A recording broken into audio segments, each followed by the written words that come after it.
previous lecture, we discussed about gastrulation and the placenta, right? Now, in today's lecture, we'll talk about fetal membranes, which are also called extra embryonic membranes. So, let us see how many membranes are there, what are their roles and functions in the development of the embryo. So, our today's session starts with fetal membranes. Fetal membranes can also be called as extra embryonic membranes. So, they are also called extra embryonic membranes. So, you can ask like yesterday's gastrulation topic and this fetal membranes are not mentioned in NCERT, then why should we study it for the NEET examination? You can see this picture, what I have taken is there in NCERT, isn't it?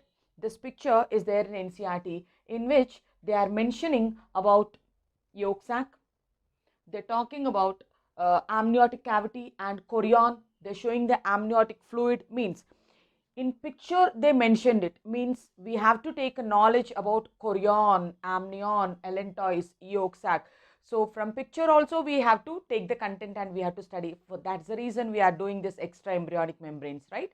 So what are these extra embryonic membranes called? They're fetal membranes. What are they doing? They are covering the embryo. So we can tell that the fetal membranes, they cover the embryo. And here you can see how many fetal membranes did we label here.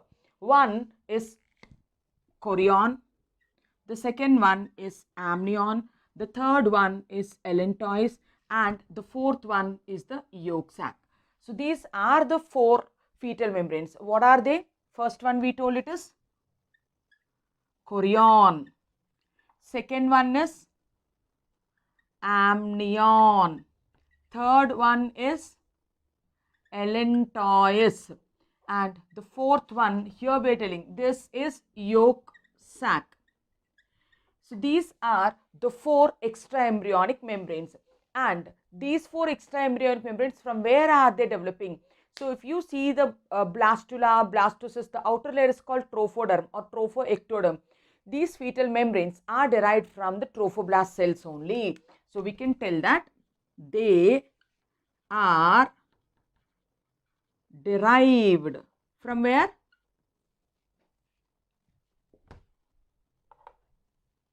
They are derived from trophoblast cells. All the fetal membranes are derived from trophoblast cells, and those animals in which these fetal membranes are there are called as amnionates. And in those animals where the fetal membranes are not there, extra embryonic membranes are not there, are called anamnionates. So animals in which extra embryonic membranes are present. What are those animals called? Amnionates. And those animals which are not having the membranes are called anamnionates. Animals in which extra embryonic membranes are absent, in which the extra membranes are absent, are called, what are they called? Anamnionates. Now, if we have to take the examples for amnionates, reptiles, birds and mammals are amnionates. So, the examples of amnionates are, we can go with reptiles, birds and mammals. Reptiles, birds and mammals are examples of amnionate. Pisces and amphibians, we can take examples of anamnionates. Now, let us see what are the four membranes. So, one is chorion, other one is amnion, third one is allantois, fourth one is yolk sac. So, in the diagram, if you see, this portion is the yolk sac. And there's one more sac-like structure here, which is vestigial in humans, is called allantois. and the membrane which is completely, this is the embryo, right? The membrane which is completely covering the embryo, this blue colored layer which is even, is called as amnion. And the fluid which is there here, which provides an aquatic environment which prevents the embryo from desiccation, is called as amniotic fluid, and this membrane is called as amnion. And completely it is wrapped by chorion, right? So this layer is called chorion, and these are the chorionic villi, which are making the placenta. These are the four membranes. So when we talk about yolk sac and allantois, right? So this yolk sac has an outer covering, or else take a screenshot. So we will talk again on a fresh board. Take a screenshot.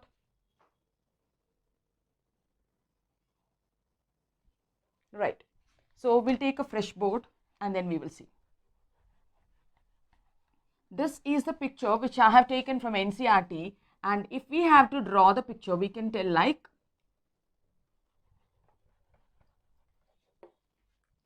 we can draw the picture in this manner,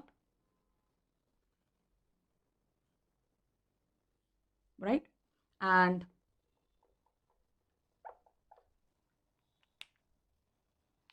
here we can tell this is the yolk sac of the embryo, and one more sac-like structure which will be there here is called as allantois. And then the embryo, this is the embryo. Embryo is completely wrapped by amniotic membrane, we are telling. So this is the amnion, and this amnion is further covered by chorion, right? So if we have to draw chorion, everything is wrapped by chorion, and these are the chorionic villi. These are the chorionic villi. So what is this we are telling?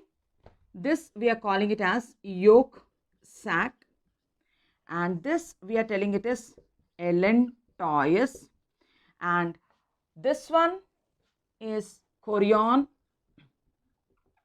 and this one is amnion. This one is amnion. Now we tell that yolk sac and allantois are splanchopure. So we can tell yolk sac and allantois are, they are having which type of wall? On that basis, splanchopure we tell. And whereas chorion and amnion are called as somatopure. Chorion and amnion, they come under somatopure. Somatopure wall means what it is, and splanchopure wall means what it is. If you take allantois or yolk sac, the yolk sac has an outer wall and it has an inner wall. The yolk sac, this is the yolk sac. Yolk sac has an outer wall, it has an inner wall. The outer wall of yolk sac is mesodermal in origin, and the inner wall is endodermal in origin. The outer wall is mesodermal in origin, whereas the inner wall is endodermal in origin. It is endodermal in origin. So if we have to see, we are telling if this is an inner sac, the inner wall is endodermal in origin, we will draw one more outer one. This outer one, we are telling this is endodermal in origin. Similarly, for allantois also, the outer wall is mesoderm and the inner wall is endoderm. So, in yolk sac and in allantois, outer wall is mesodermal, inner wall is endodermal. Such a type of membrane is called as splanchopure. Okay. So, means for yolk sac also we can draw the outer wall like this, and we can tell this is endodermal. This is endodermal. So, that is why these two, both of them, they come under splanchopure. If we have to write, we can write for allantois also. In allantois, it is the same again. The outer wall is mesodermal and the inner wall, if you see, the inner wall is endodermal in origin. So, if it is such a case, then it's called splanchopure. Whereas if you come for chorion and amnion, we are telling it is somatopure. What do you mean by somatopure? In amnion, outer wall is mesodermal, inner wall is not endodermal, inner wall is ectodermal, right? So we can tell that in amnion. In amnion, we are telling that the outer wall, here also it is mesodermal, here also it is mesodermal. Whereas the inner wall, here we told it is endodermal, here I am going to write it as ectodermal. If it is like this, then we call it as somatopure. Now coming to the next one, chorion. Coming to the next one, chorion. In chorion, it is opposite. We will tell in chorion, the outer wall is ectodermal, whereas the inner wall, here the inner wall will be mesodermal. So just we have exchanged it, outer wall and inner wall we have exchanged it. So since it is ectodermal and mesodermal, we call the walls are somatopure for amnion and chorion. Whereas for allantois and yolk sac, the walls are splanchopure, means the outer walls and inner walls are mesodermal and endodermal in origin. So this we talked about the origin. That means if we have to show here, we need to show here that this is amnion. We are telling that in amnion, the outer wall is mesodermal. So for mesodermal, we are using green colored layer, right? This is the mesodermal outer wall of amnion. But for chorion, we are telling the outer wall is ectodermal. The outer wall is ectodermal. So we'll use black. This is the outer wall, we draw ectodermal. Inner wall will be mesodermal. For mesodermal, we are using green color. So we need to use green again. So I'm using green for mesodermal. So we used green again. So this is the origin, the outer and inner coverings of all the 4 extraembryonic membranes. Now take a screenshot, then we will talk about the functions of each and every extraembryonic membrane. Take a screenshot fast.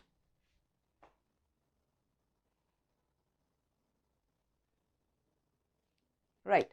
Now we'll talk about the functions of amnion, chorion, yolk sac and allantois. What are their roles? How do they help in the embryo development?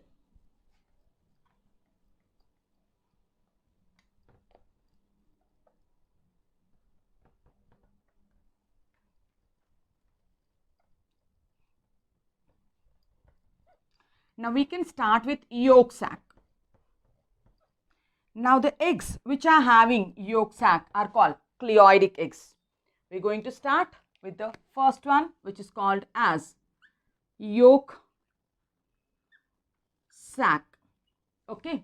Now this yolk sac, the eggs which are having yolk sac are called as cleoidic eggs.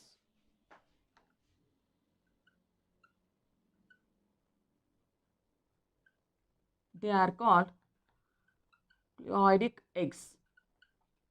Like if you see reptile eggs and bird eggs,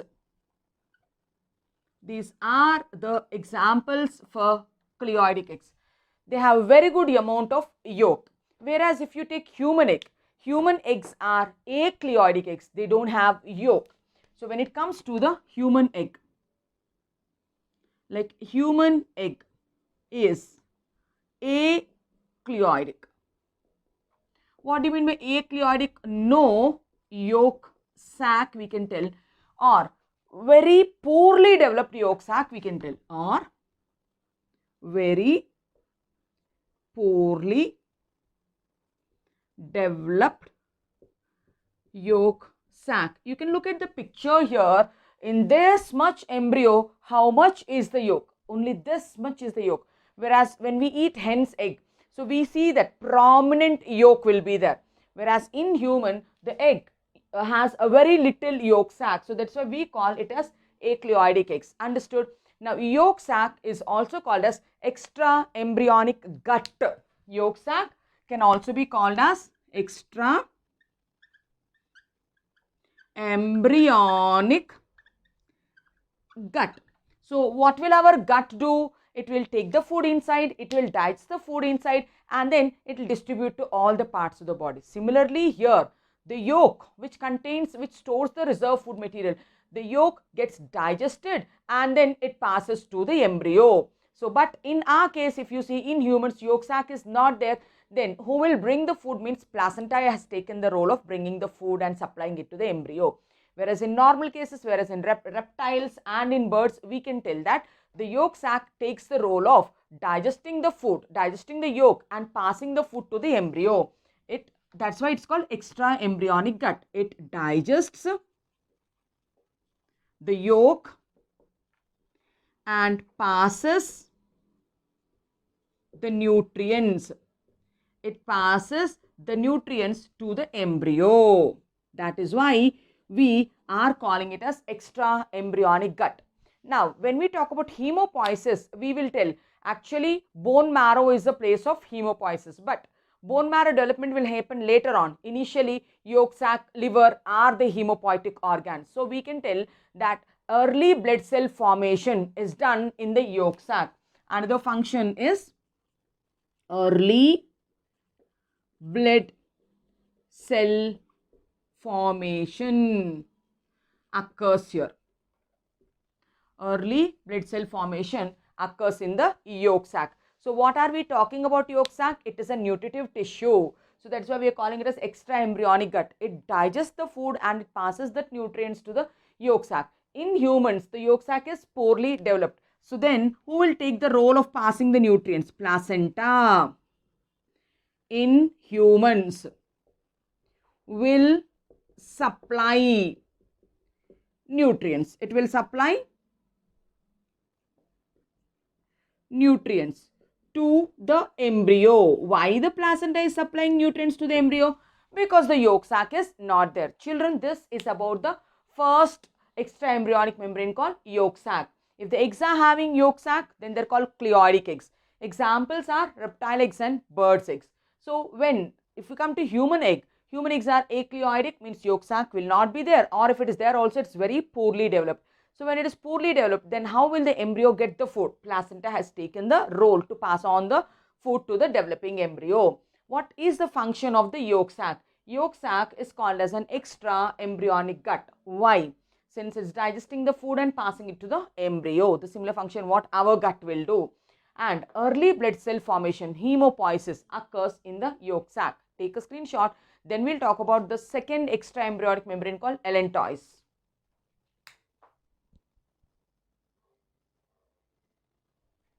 Right? Now, when we have to talk about the second sac, this is the first sac called yolk sac. There is another sac here which is called as allantois. Now, yolk sac is also vestigial in humans. Allantois is also vestigial in humans. That's why see the dimension here, how small it is, right? So, the second one is called as allantois. The second one is called as allantois. If yolk sac is called as extra embryonic gut, allantois is called as extra embryonic kidneys. Why it is called as extra embryonic gut? It is passing the nutrients to the embryo. Why is it called as extra embryonic kidneys? Because it is removing the excretory waste materials from the embryo. So, allantois is also called as extra embryonic kidneys. So, why is it called as extra embryonic kidneys? Since it is helping in removal of the waste from the embryo. Allantois helps in removal of nitrogenous wastes. From where? From the embryo. And again we are telling that this allantois is poorly developed in human egg. You can see here it's very small. So allantois is poorly developed in human egg. Now, if in the human egg, if allantois is not there, then who is taking the role of removing the nitrogenous waste means it's again the placenta. Since allantois is poorly developed, placenta helps in removal of nitrogenous wastes. Placenta helps in removal of nitrogenous waste. So this is about the second extra embryonic membrane called yolk sac. Now let us talk about the third membrane, which is called as amnion. Let us write down what is the third extra embryonic membrane. It is called as amnion. So the embryo is completely covered by amnion, and the embryo is suspended in this amniotic fluid. So what can we write for amnion? Amnion, it completely covers the embryo. It completely covers the embryo, and the embryo suspends in amniotic fluid. The embryo is suspended in the amniotic fluid, and this amniotic fluid, it provides the aqueous environment for the development of the fetus. Amniotic fluid prevents the embryo from desiccation. Amniotic fluid maintains the body temperature of the embryo. Amniotic fluid acts as a shock absorber. Amniotic fluid also contains the fetal cells. These fetal cells can be taken out, and then you can do a test called amniocentesis, through which we can find out the chromosomal abnormalities in the fetus, right? So see how many roles the amnion is having. So what is amnion? Amnion is a membrane which is completely covering the embryo. It encloses a fluid called amniotic fluid. Now this fluid acts as amniotic fluid acts as shock absorber. Again, amniotic fluid provides aqueous environment for the fetus development. It provides aqueous environment for the fetus development, and amniotic fluid controls the body temperature. Amniotic fluid, it regulates the body temperature of fetus.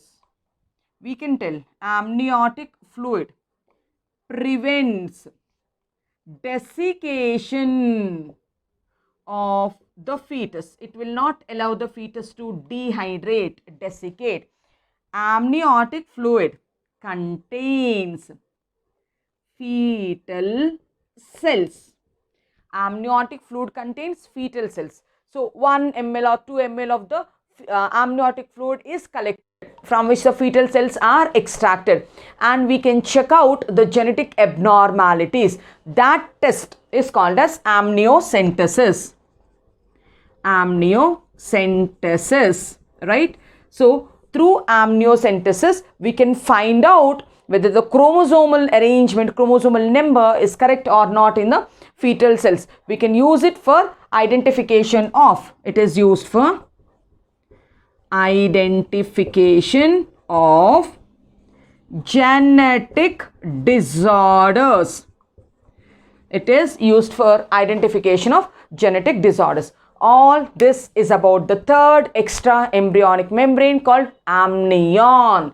Amnion covers the complete embryo. Amnion contains, inside it contains amniotic fluid. That fluid acts as a shock absorber. So it provides aqueous environment for the fetal development. It regulates the body temperature of the fetus. The fluid prevents desiccation of the fetus, and the fluid contains fetal cells. We can check whether the fetal cells are proper or are they having any genetic defects. So this is the third layer. We are left out with the fourth layer, chorion. Take a screenshot if you want. Right. Now we are left with the last extra embryonic membrane, which is called as chorion, right?